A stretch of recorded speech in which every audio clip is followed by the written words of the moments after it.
Christie's UK trip, vaccines, football and bashing Obama. New Jersey Governor Chris Christie's comments on vaccinations are already grabbing headlines, but the would-be 2016 contender has a busy schedule while overseas in London.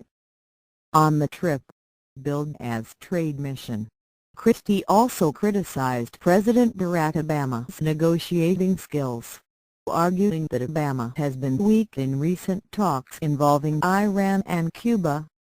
"You need an effective negotiator at the top, and as I've said before, I think the president has shown over and over that he's not a good negotiator," Christie told reporters in Cambridge, England.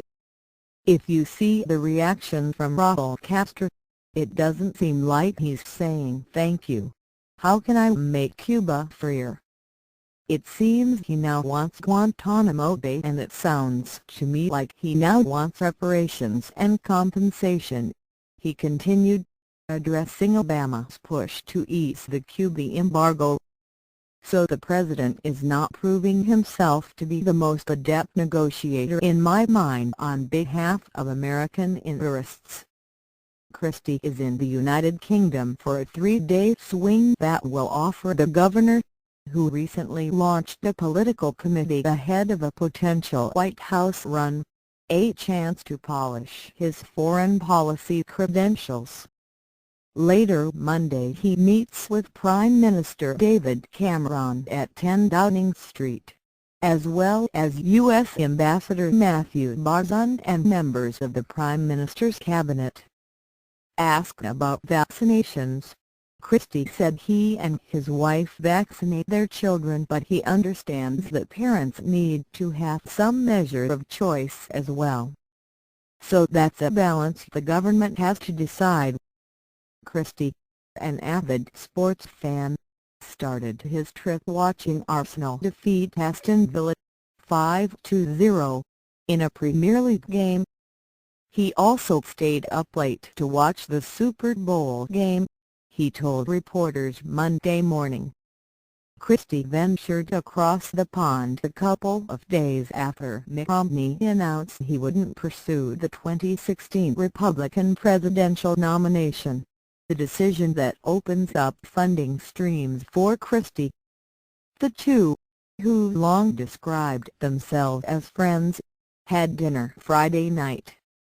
Asked about the dinner, Christie, according to the Associated Press, told reporters Sunday, "Good to see you all."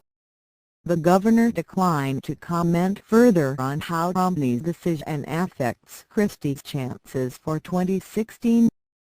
"I just arrived here a few hours ago," he said. "I'm not processing a lot at the moment. I've processed some soccer. That was about it. Or football, as they call it." His schedule on Monday included a wreath-laying ceremony at the Cambridge American Cemetery to honor U.S. military service members who died in World War II.